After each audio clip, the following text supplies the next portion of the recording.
crafty friends. I am so excited you're here.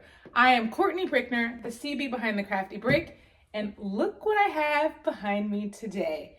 I have the HTVRont Autopress, the very first one that came out, and the new one, the HTVRont Autopress 2. I want to show a little comparison between the two.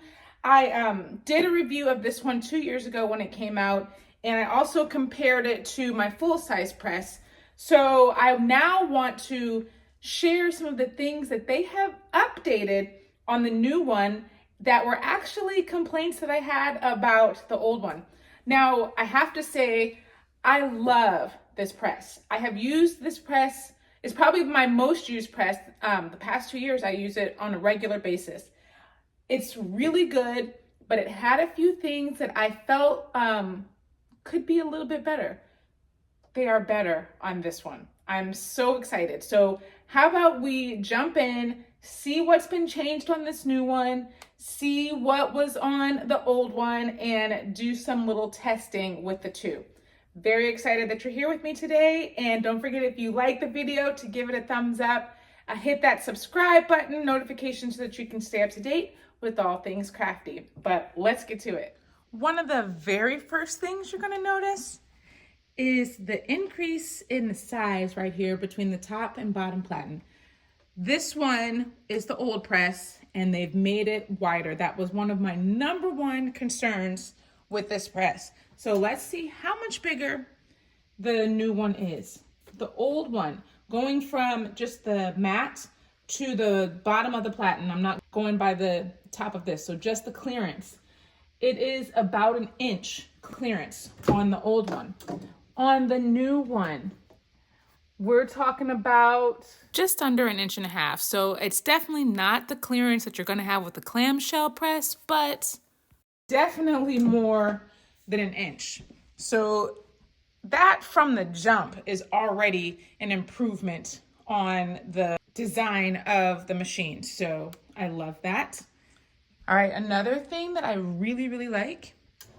So when this press pulls out, it's still kind of underneath the lip of the platen, the upper platen.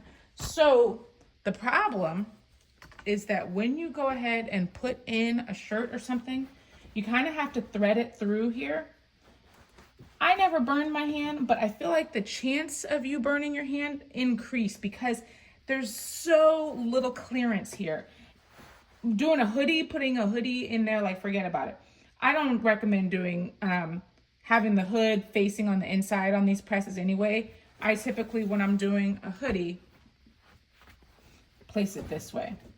And then I find that that's a little bit easier. That's what I learned from using this press. And I'll probably just continue to do that one with the new press. But it's just really tight in here. And then when your shirt is in there, you don't really want the press on the neck. So you have to push it through, but you can't see where the neck is to line your design up. So then you got to pull it out, see where the neckline is, and then you push it back in. But on this new one, it actually opens up further out than this press does. So you can see, look, actually, let me turn it off so I'm touching in here. So you can see the clearance there is much bigger than the clearance here. Because the drawer pulls out a lot farther on the Autopress 2 than on the first Autopress, so it just makes it a lot easier. You just drop it right in. And when it's in, you can still see your neckline. This is just so much easier. Let me show you this one again, just how you can't even see.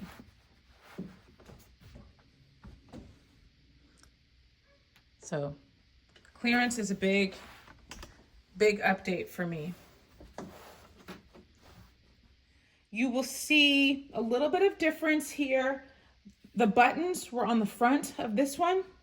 These are actually not buttons. It just is like showing you what the buttons actually do up on the top. Let me show you that.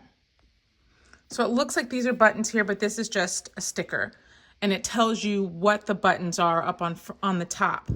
Very interesting. When I was testing out this new machine, One of the things I felt like I didn't really like as much compared to the old one was that the display was on the top as opposed to the front, because when I'm across the room and I'm trying to see where my press is as far as like how much more time I've got waiting for it to heat up, I couldn't see it. But then I saw this, look at this, it pops up. So the one thing that I didn't like about it, it actually that wasn't even an issue. So I love this. So let's check out what the buttons do. All right, let's go over all the buttons on the new machine. So we've got the power button, and then we've got the time or the temperature. Push that temperature button, you'll see that flash. You can go up and down in temp. Time button, that button will flash over here, the time, change the seconds. One of the amazing features on this one, the old one could only go up to 99 seconds. This one, the sky's the limit. It goes up to 999 seconds. So you now can do your like ceramic sublimation projects, the slate stones, you can do those with this machine now. So that's also an added bonus. And then we've got the pressure. So you push the pressure, you can go up to 170 pounds of pressure. That is some heavy pressure, which I think will come in handy when we're doing puff. You know, you need heavy pressure for some of your projects. That is very nice. I have only done the 50 pounds so far. I'm getting ready to test out the higher pressure. This worked perfectly for just regular HTV that I was working with. This is the mode button. So if you press that, you see 1, 2, 3, 4. Those are some preset settings that are already in the machine. But if you would like to create some custom settings, maybe you know you always are working with 300 degrees. So actually, let me, A, B, C, and D. You can have 4 custom settings. So we'll start with the temperature. Like when I'm doing my super color, it's always, and I did super color also, it's always 300 degrees. Let's see, when I'm doing my DTF transfers, 300 degrees. The time is 15 seconds. And the pressure, I did it with 50 pounds and that was fine. Okay, so that is set. So now when I'm doing my settings, if I turn on my machine, I can just come over here and press this custom setting, and custom setting A is what I need for my DTF transfers. So you can change those. You can have 4 settings that you have created yourself. And then over here are the 4 settings that come with the machine. Then the auto feature and the R button. Let me show you what those are. All right, if you push the A button, you'll see an A pop up on the screen right here. That means when you open your press and you close it, it's going to automatically close. You might like that feature, you might not. Now, when the timer counts down, regardless of if the A is pressed or not, it's going to automatically open. So let me just show you how it opens at the end of the countdown. It does that. If the A button is not pressed, it's not activated. So push it off, the A goes away. When you pull out the press and you close it, it's not going to automatically close. You will have to push the R button right here, and then it will automatically close. If you want to stop the press mid countdown, and you don't want to wait for it to open automatically, you can push the R again, and it will automatically open.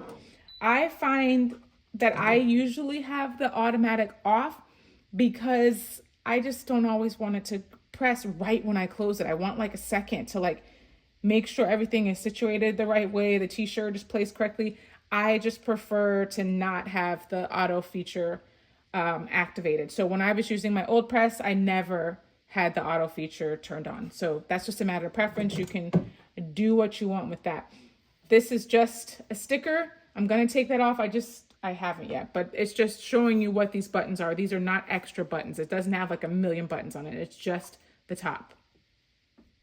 So the old machine still had the temperature, time settings, up and down, the manual open and close of the press. It had some of the automatic settings that were preset. You could create custom settings, and then it also had the automatic where it would close automatically. So it had all those features. As far as the buttons go, the only new feature on the new one is the pressure setting. So that's the main update on the new one. The old one still had all of these other items. They both heat up really, really fast. I did this timer. You know, I always love to just time things. I don't know, it's an issue with me, but I did this one prior, a couple years ago. I did this one also. So see, let me show you what the two time differences were.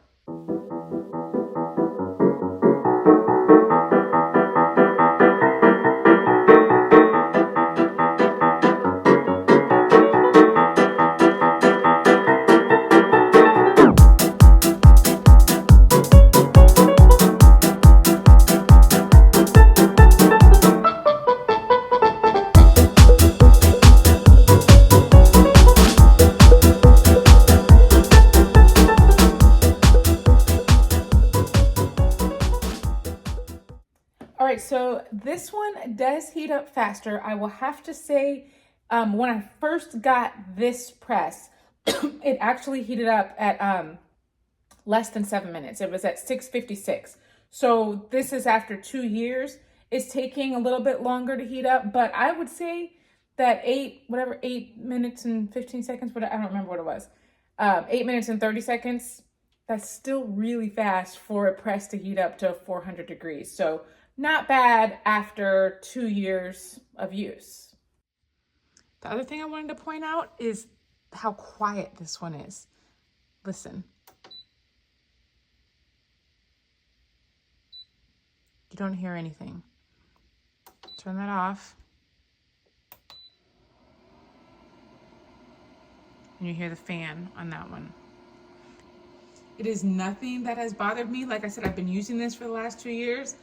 The fan has never been an issue. It's just something to point out that's a difference between the AutoPress 2 and the first AutoPress. So it's just an observation.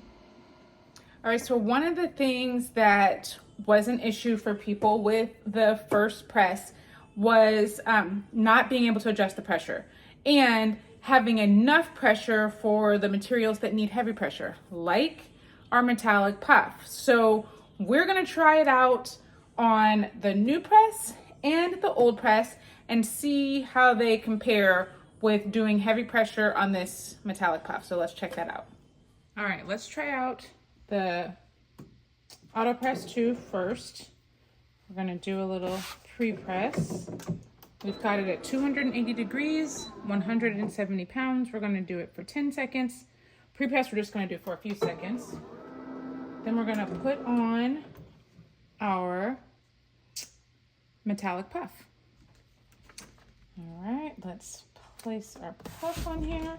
We're gonna do 10 seconds. Then we're gonna take it out, peel our carrier sheet off while it's warm, not hot, and then we're gonna press it for another 10 seconds.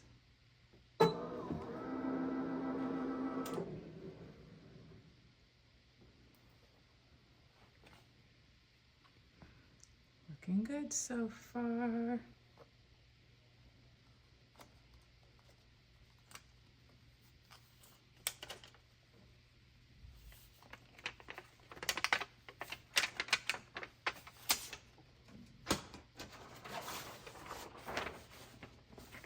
Put it back in, another 10 seconds.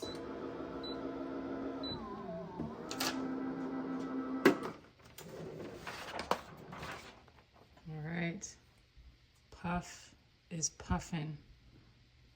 Looks good. All right, let's try the AutoPress 1. All right, now we got the first AutoPress. Let's do a pre-press of this fabric. Just a few seconds.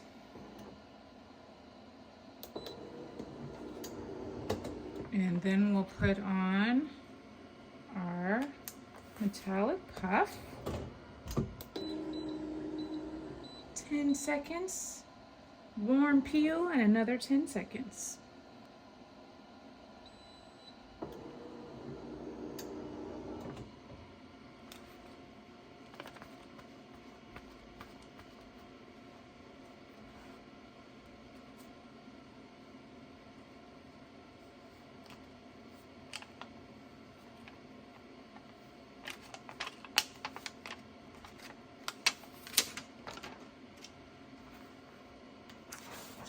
Second press.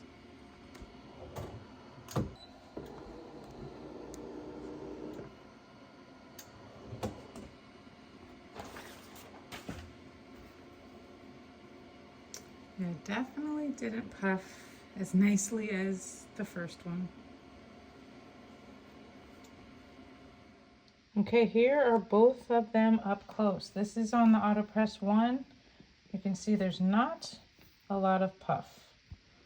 And here's the Autopress 2. The pressure definitely better on that one. See them up close. So the Autopress 2 definitely wins for the pressure variation that you can change. Okay, that sums up my comparison of these two machines, the Autopress 1 and the Autopress 2. I love them. Like I said, I've used this for 2 years. I have no issues with it. Now, I will point out that I have done puff on this one, but typically I would add a firm pressing pillow. So I think that that also makes a difference because you can see, I mean, it puffed a little bit. It just didn't puff as well as this one did.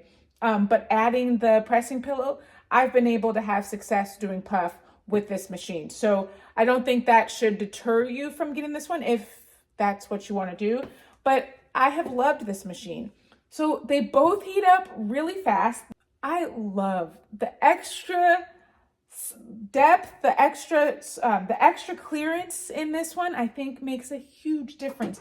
And the fact that the drawer pulls out just a little bit more makes it easier to put in your blanks. And I think that that's huge.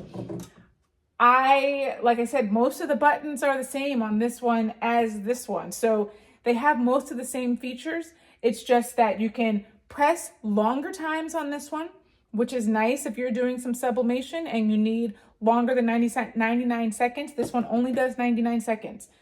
This one has the pressure and this one has the higher clearance. So I think this is like your craft bestie. I use this machine, well, I was using this one. I'm gonna be using this machine all the time.